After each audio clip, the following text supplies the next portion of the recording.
Assalamualaikum warahmatullahi wabarakatuh. Alhamdulillah, salatu wassalamu ala asyrofil anbiya'i wal mursalin wa ala alihi wa sahbihi ajma'in. Pertama-tama marilah kita panjatkan puji serta syukur kita kepada Allah Subhanahu wa taala yang telah memberikan kita kesempatan untuk melaksanakan salat tarawih berjamaah di Masjid Al-Aman ini. Salawat serta salam semoga tercurah kepada Nabi Muhammad SAW yang telah membawa kita dari zaman jahiliyah ke zaman terang ini. Hadirin zaman sholat Isya dan tarawih yang dimuliakan Allah SWT, berdiri saya di sini, saya akan mengumumkan beberapa laporan. Laporan pertama, pemasukan amal jariyah tahun lalu sejumlah Rp815.000 dan infak dari hamba Allah RT 10 sebesar Rp180.000, pengeluaran sebesar Rp400.000.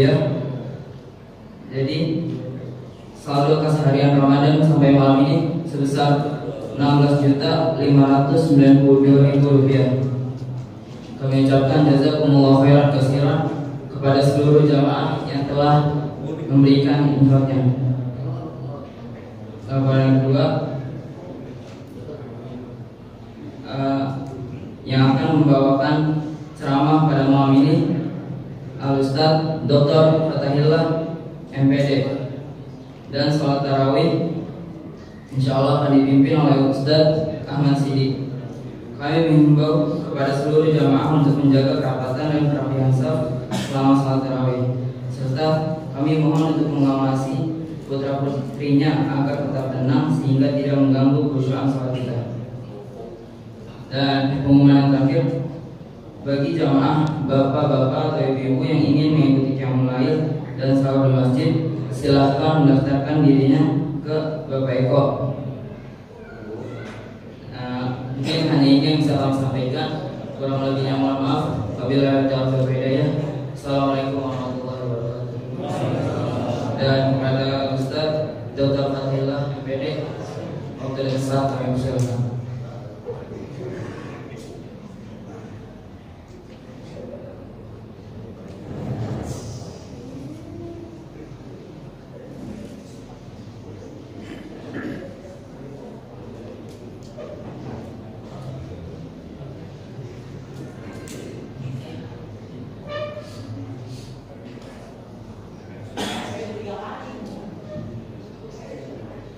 Assalamualaikum warahmatullahi wabarakatuh. Waalaikumsalam.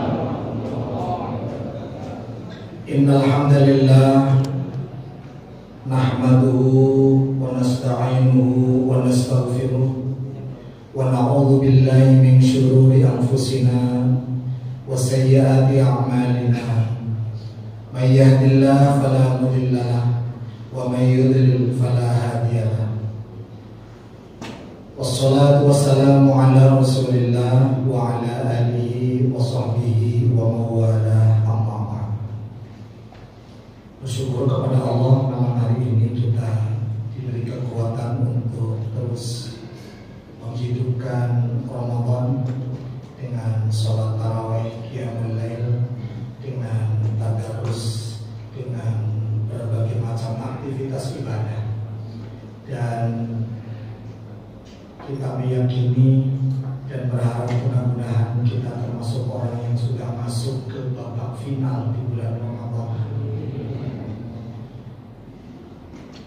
Malam pertama saya hadir itu ibarat malam babak penyisian. Jadi jumlah pesertanya banyak. Ya, waktu malam pertama kan banyak banget sampai ke belakang. Ya, saking banyaknya biasanya di babak penyisian, kalau ngomongnya agak lama itu takut berudel bikin dosa.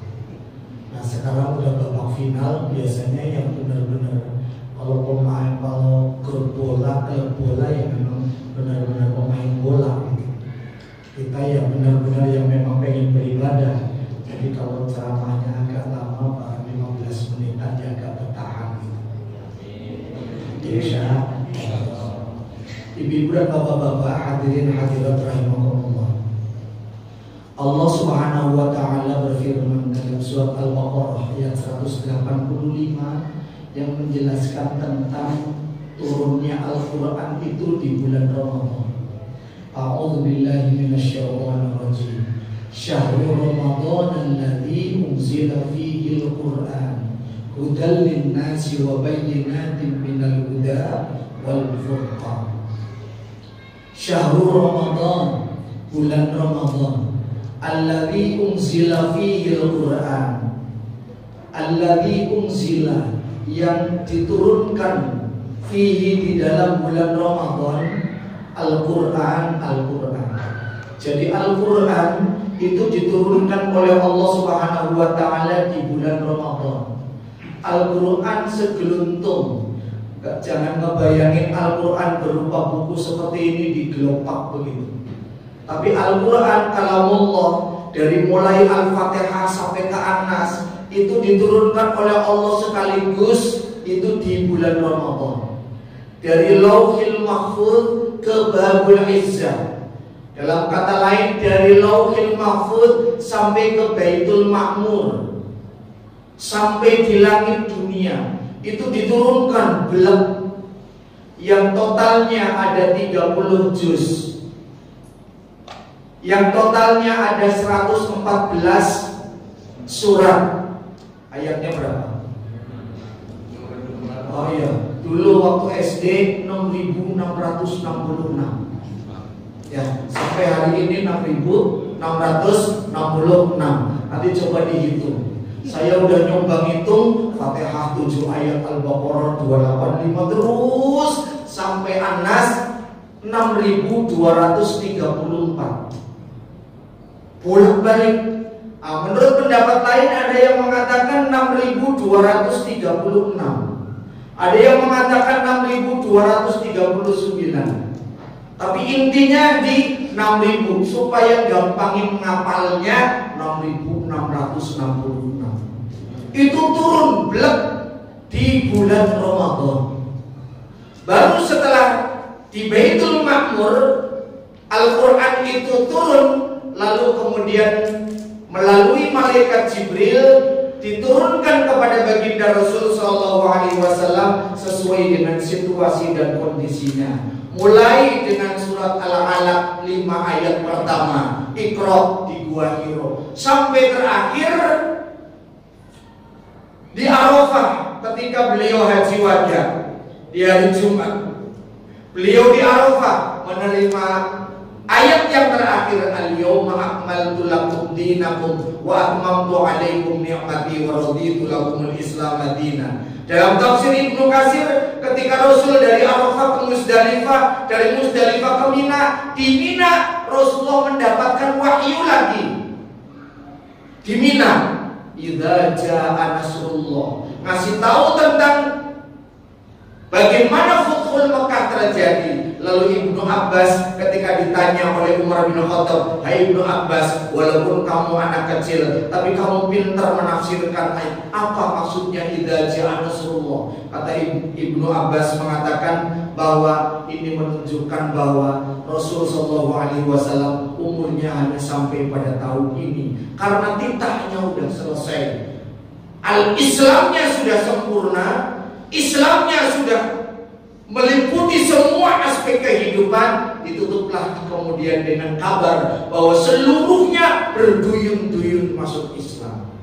Ibu-ibu dan bapak-bapak, hadirin hadirat rahimakumullah. Nah, di malam turunnya Al-Quran itu adalah sebuah malam yang sangat mulia dan dimuliakan oleh Allah Subhanahu wa taala, yaitu inna anzalnahu fi lailatul qadar. Allah turunkan Al-Quran itu di malam Lailatul Qadar. Malam Lailatul Qadar kapan? Ya di bulan Ramadan. Kapannya? Rahasia Allah. Rasul hanya memberitahukan ciri-cirinya. Rasul memberitahukan di malam-malam ganjil.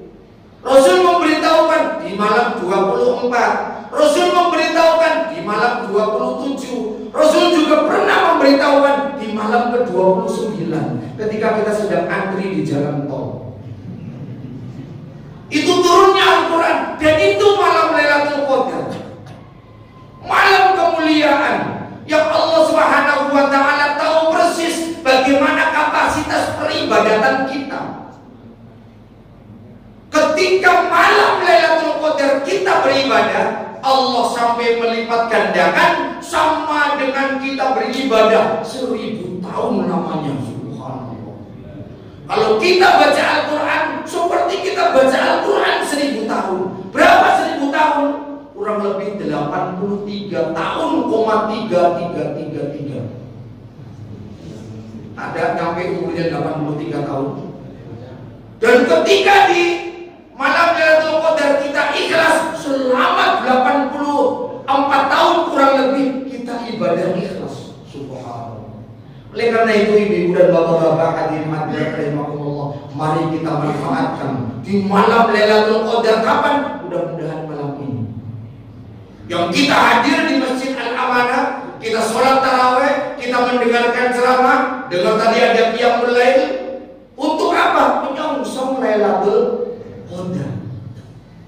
Ibu-ibu dan bapak-bapak, begitu turun kepada Rasul sallallahu alaihi wasallam, tersebarlah kepada kita semua. Allah Subhanahu wa Ta'ala menyebutkan dalam surat Al-Fatir ayat 35, a'udzubillahi minasyaitonir rajim. Tsumma awrathnal kitabal ladzina astafaina faminhum dzalimun li nafsi wa minhum muqtasid wa minhum sabiqun bil khairati biidznillah. Begitu turun sampai kepada kita semua, dan alhamdulillah Allah menyebut kita ini orang pilihan. Alladzina astafaina, kepada orang-orang yang dipilih. Siapa yang dipilih? Kita. Kita yang dipilih oleh Allah Subhanahu wa Ta'ala untuk milih, untuk membaca Al-Quran. Kita menerima Al-Quran, tinggal baca, tinggal menganalisis, tinggal memahami, yang ujungnya tinggal melaksanakan. Cuma kemudian Allah menyebut di antara orang-orang pilihan yang sudah ditunjuk oleh Allah untuk menerima Al-Quran, Allah kasih tahu terbagi 3. Yang pertama, faminhum dzalimun li nafsi. Ada orang yang begitu menerima Al-Quran, kita yang sudah membaca Al-Quran tapi menzalimi dirinya sendiri. Al-Quran diterima tapi nggak ditunaikan, nggak diamalkan, tetap saja maksiat.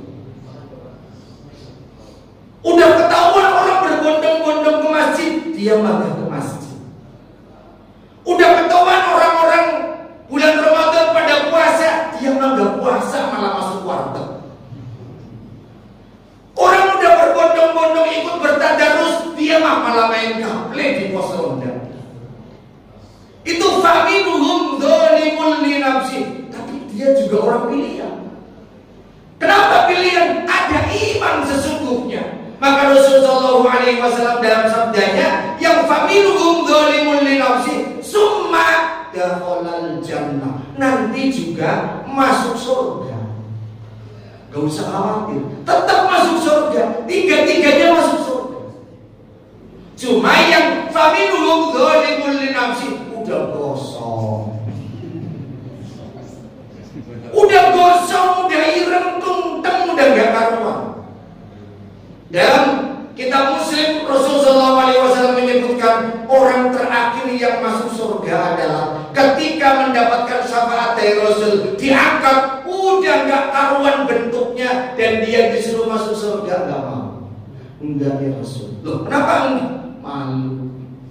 Kenapa malu? Ganteng-ganteng yang di dalam, saya gosong kayak begini. Gak mau Pak orang ini, udah tunjukin masuk surga. Sampai Rasulullah senyum. Ditanya oleh sahabat, kenapa ya Rasulullah senyum? Ini orang udah katanya pengen masuk surga, udah keluar dari neraka, gak mau masuk surga. Lalu kata Rasul, ya udah, silakan kamu masuk, nyemplung ke danau yang namanya Kausar. Ini danaunya Rasul sallallahu alaihi wasallam. Begitu nyemplung ke Danau Kausar, masuk ke Bengawan Kausar, seperti kacang hijau yang direndam. Ibu-ibu tahu kalau bapak-bapak mau ngomong saya nggak nyambung. Kacang hijau ketika direndam, kan kulitnya hijau. Begitu direndam kan yang dari dalam mekar kan. Begitu mekar, yang hijau kan mulai peletik. Akhirnya yang hijau terkelupas. Itulah hitam-hitamnya terkelupas. Lalu sering ganteng, putih, bersih, naik. Bangganya bukan main. Udah siap masuk surga? Siap ya Rasul, masuk surga. Sampai di dalam keluar lagi coba. Keluar lagi. Kenapa kamu keluar lagi? Saya dibully ya Rasulullah. Loh, dibully? Kenapa dibully? Ini di sini nih ada alumni neraka tulisannya. Ada tulisan alumni neraka. Kalau alumni UGM mending. Alumni neraka. Akhirnya ya Rasulullah gimana caranya lagi? Udah masuk lagi kamu. Udah biar kayak sogol lagi. Masuk lagi. Baru begitu dia hilang, udah dengan percaya diri masuk dia ke dalam surga. Subhanallah. Ini yang faminhum dzalimul li nafsi. Yang masuk surga tapi belakangan. Beratus-ratus tahun di dalam neraka. Yang seharinya saja sama dengan 1000 tahun di surga. Di dunia. Ada yang menyebut khamsina alfasana, 50.000 tahun namanya. Satu hari di sana di dunia sama dengan 50.000 tahun. Dalam ayat lain 1000 tahun di dunia. Berarti kalau di sana 1000 tahun, wow. Makanya jangan termasuk golongan yang pertama. Golongan yang kedua ada yang faminhum muqtasid, ada golongan tengah-tengah. Nerima Al-Quran, baca Al-Quran, melaksanakannya, pilih-pilih. Kira-kira menguntungkan, ayo. Gak menguntungkan, gak dibaca. Ibu-ibu begitu dibaca, biasa fambihu ma qabalakum minan nisa'i masna wa sulasa wa ruba. Penasaran dibaca maknanya, terjemahnya. Ya Allah, jadi boleh beristri lebih dulu. Suaminya masuk nanya, gimana Bu? Saya bukan anda beriman. Saya mau masuk surga lewat jalur lain aja, nggak mau lewat jalur ini. Nah ini kira-kira faminhum muqtasid. Yang tengah-tengah, yang enak dijalankan, yang nggak enak ditinggal. Yang begini nih nanti masuk surga, nggak usah khawatir, masuk surga. Cuma neraka dulu. Neraka dulu, cuma nggak lama kayak yang pertama. Nggak lama kayak yang pertama. Nanti yang diangkat oleh Rasulullah SAW, diizinkan oleh Allah untuk memberikan syafaat, diberikan pertolongan Rasul, diangkat satu-satu. Jangan dianggap kalau diangkat oleh Rasul itu rewok, enggak, satu-satu. Biar jadi sehari satu. Dicari, iya dicari. Apa Rasul kenal? Ya kenalan lah sama Rasul. Gimana kenalannya? Rajin baca sholawat. Supaya kenal, nanti Rasul mengenal kita, ibu-ibu dan bapak-bapak. Rasul mengenal kita dan segera dikenal oleh Rasul adalah dengan cahaya yang ada dalam tubuh kita. Apa cahayanya? Akan bercahaya bekas wudhu kita. Di bekas wudhu kita, mukanya bersinar. Karena wudhu kan tangannya bersinar. Maka kata Rasul, kalau pengen tangannya bersinar lebih terang lagi, sampai ke kelek, sampai ke ketiak. Pastikan sempurna supaya bersinar.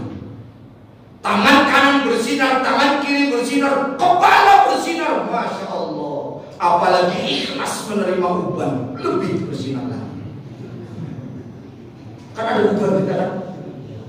Oh ikhlas ya Allah. Ada yang bersuluk Pak dapat uban, bentar-bentar ngaca. Masya Allah. Bersinar karena Rasul juga beruban. Tenang, Rasul beruban, maka kita beruban itu sunnah Rasul. Ya Rasul juga ada ubannya, cuma berputih semua. Nah, yang ketiga, ibu dan bapak-bapak, hadirin rahimahumullah, adalah golongan sabiqun. Orang-orang yang menerima Al-Quran tanpa reserve, gak pakai nanya. Udah apa yang dikatakan oleh Allah laksanakan. Ngerti satu ayat, kerjakan satu ayat. Ngerti ini, kerjakan ini. Ngerti ini, kerjakan ini. Subhanallah, ini keren. Ini yang bighairi hisab. Ini yang akan masuk surga gak pakai hisab. Ini mukanya kita bukan kayaknya. Yang golongan yang ketiga kayaknya kita apa yang mana nih? Kita kayaknya yang mana nih? Yang tengah kayaknya ya. Yang tengah ya Pak ya? Pak, yang tengah apa yang ketiga? Jangan yang pertama. Promos-promos begini kan kelihatannya paling nggak kedua kan? Paling nggak kedua, yang masuk ke nerakanya mungkin nyemplung bentar lah.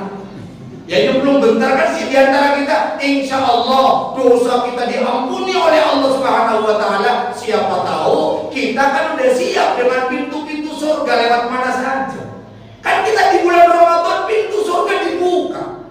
Lah kalau pintu surga dibuka kita nggak mau masuk ke bangsa. Kan udah dijelaskan di hari pertama saya menyampaikan. Samaniyata abwab, ada 8 pintu. Yang 8-8-nya kita punya cewek. Ada pintu sholat, kita sholat. Ada pintu sedekah, kita sedekah. Di depan di papan tuh, takjil berapa paket. Itu kan pintu surga. Ada pintu 2 orang tua. Taat bakti pada orang tua. Dari 3 aja udah keren banget. Ada pintu royan yang puasa Ramadan, disiapin pintu royan. Ada pintu haji yang udah haji, yang mabrur tapi.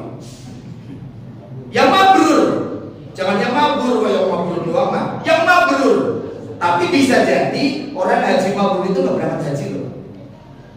Kalau nggak berangkat haji bisa mabrur, iya duitnya udah siap, tinggal berangkat, nggak jadi berangkat. Gara-gara duitnya dipakai untuk berobat tetangganya. Kan Rasul pernah menyebut ada ibu-ibu yang hajinya mabrur, dicari oleh sahabatnya, ternyata nggak berangkat haji. Tapi duitnya tinggal berangkat, duitnya dipakai oleh tetangganya, dipinjamkan ke tetangganya untuk berobat. Ada pintu haji, ada yang namanya pintu jihad. Pintu jihad, kita perang enggak? Melawan Abu Jahal enggak? Melawan mungkin Abu yang lain yang di TV viral itu. Enggak juga. Ya enggak juga. Tapi kan ada jihad kita. Jihad apa? Memang enggak jihad Bapak. Ya mohon maaf pengertian jihad dengan makna sungguh-sungguh. Walaupun jihad maknanya angkat senjata. Tapi kan kalau ngomong jihad begini kan angkat polisi. Ya udah jihadnya ini jihad Bapak. Kita sungguh-sungguh. Nah duduk begini kan gak gampang.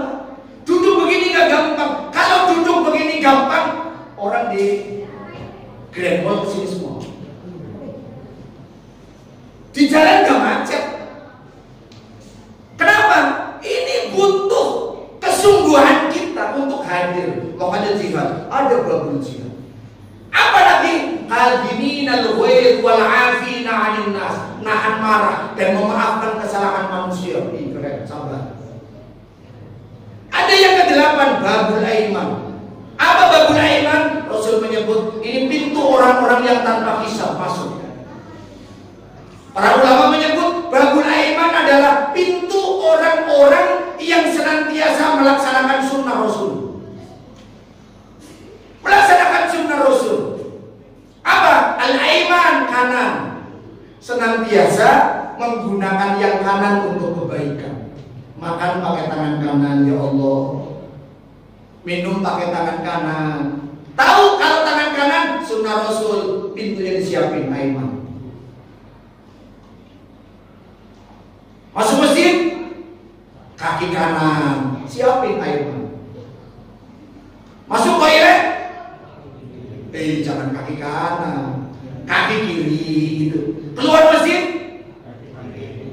kaki kiri. Keluar masjid kaki kiri, masuknya kaki kanan. Yang jadi masalah masuk sendalnya.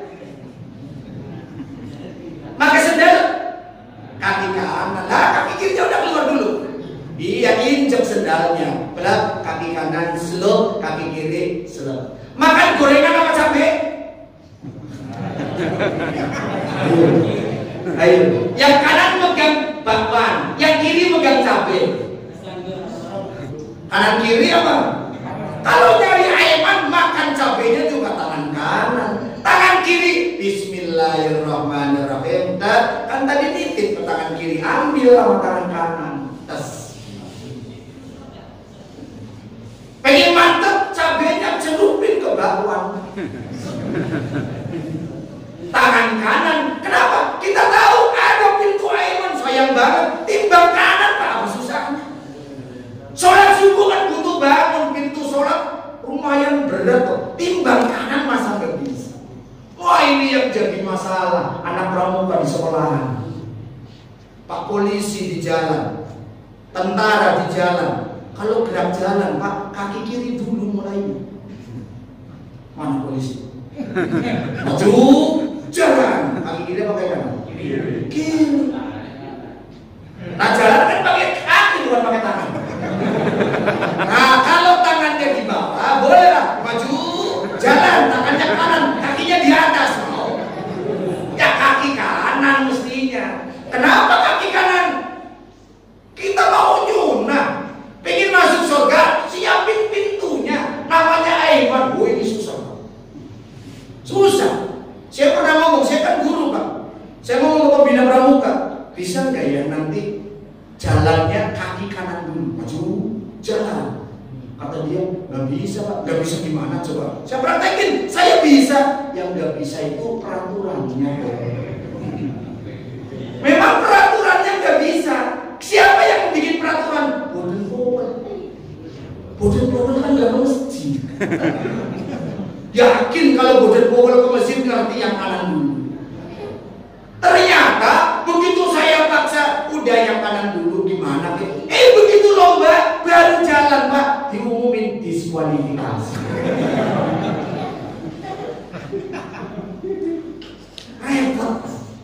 Repot. Maka ibu-ibu dan bapak-bapak hadirin rahimakumullah, mereka berhasil deh dibilang jalan, tapi kita berusaha. Ya kalau lomba mungkin dulu kadang pengen menang kan ya udah kaki kiri dulu, tapi ya Allah istighfar yang banyak. Karena tahu yang kanan itu susah. Nah yang jelek-jelek, yang jorok-jorok, yang kotor-kotor kiri. Di belakang pegangin gayung pakai tangan kanan, yang bersihin tangan kiri, kerjasama. Pegang gayung tangan kanan, pegang pisang tangan kiri. Jangan tangan kanan kebalik. Tangan kanannya pegang gayung. Ngorek kuping, ngorek kuping kanan kiri. Ya kiri dulu, kiri. Tapi pakai jam, kasihlah yang kiri, kasihan. Pakai cincin, ibu-ibu pakai cincin, kasihlah yang kiri. Yang kanan udah ngalah, kasih yang kiri supaya akur.